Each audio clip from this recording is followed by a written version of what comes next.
right, so step one, we need to prepare the liquid ingredients. So what we're going to do is that in a microwave safe bowl, we are going to add our water along with our milk,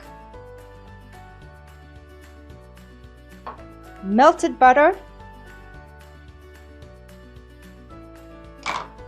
and our sugar. And what we're going to do is that we are going to microwave it for 30 to 45 seconds until it is warm. You don't want to have it incredibly hot, because if it's too hot, it will actually kill the yeast, which is what we don't want. So what you want to do is just do it for 30 seconds and then see how warm it is. As long as it's nice and warm, you're good to go. Alternatively, you can do this over the stove if you wish.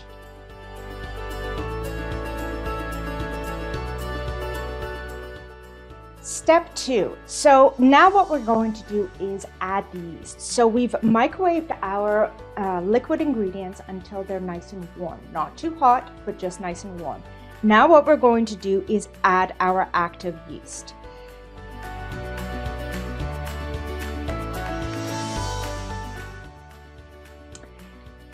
Okay, so we are going to prepare our dry ingredients while our yeast mixture starts to come to life, and it starts to basically have a party, which is essentially what it's doing. So what we're going to do is that we are going to add in a large bowl, just like this, 3.5 cups of flour.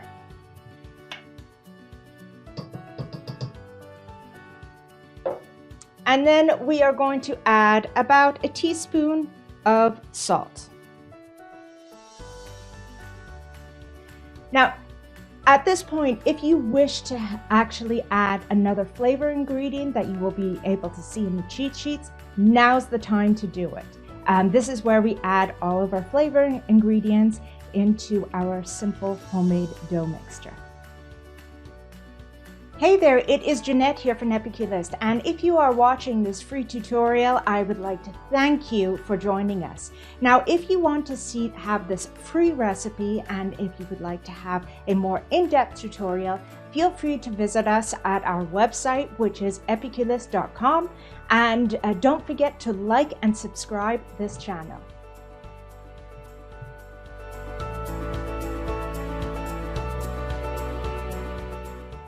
Okay, so step 4, allow to proof. So what we're going to do in this step is that we are going to take our mixture of our yeast with our liquid ingredients, and then we are going to pour it in the middle of the well, so in the middle of the whole of the flour and salt mixture. And what we are going to do is that we are going to, in a circular motion, we're going to slowly incorporate all of the flour and the liquid together, and we are going to actually get a sticky mixture, and that is what you're looking for in this step.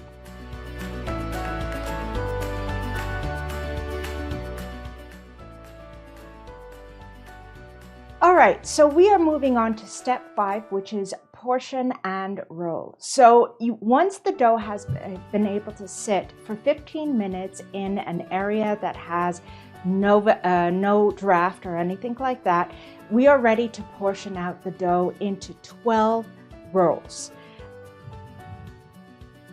And what we're going to do is that we are going to place the rolls into the casserole dish, and we are going to do a formation of 4 by 3. So 4 rolls on the length and 3 rolls on the width to make a total of 12 rolls.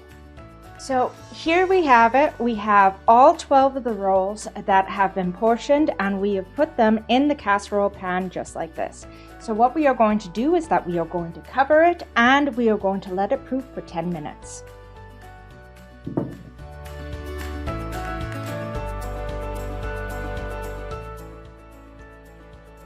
Okay, so we have got to the final step of our bread rolls. We have made the dough, we have warmed up the liquid to make the yeast, We've added the yeast to the warm liquid to activate it and feed it with the sugar.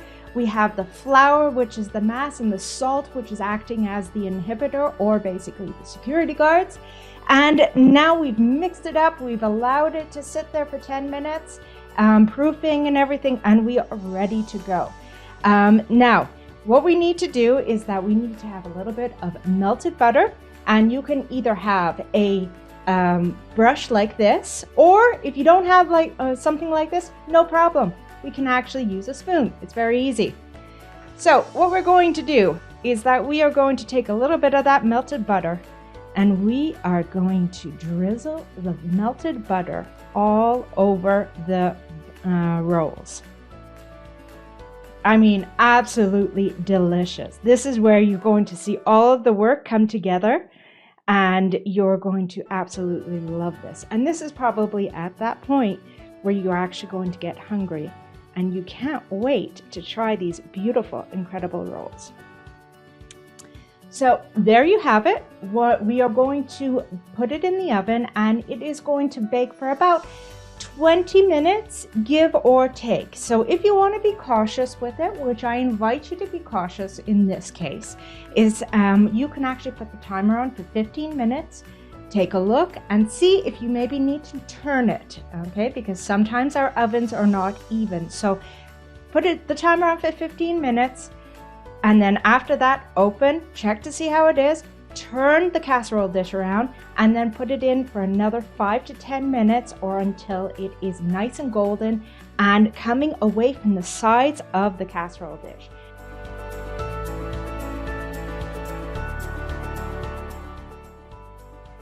So here we have it, success. So we have our absolutely mouth-watering, crowd-pleasing, homemade bread buns.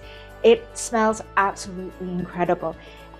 They've proofed, they've grown, they're looking absolutely beautiful. They're sizzling in the butter that is in the pan right now. It is absolutely gorgeous. So once your bread buns are nicely golden brown, you're going to remove them from the oven, and you're going to let them just sit there. And you'll let them sit for about 5 to 10 minutes. And what will happen is that not only will it continue to cook slightly, but also it will actually cool down to make it manageable and everything. And then once you're ready, all you need to do is take the casserole dish itself, the whole casserole dish, and then place it onto the table, and everyone will enjoy your beautiful, absolutely gorgeous, buttery, homemade buns that are done in less than an hour.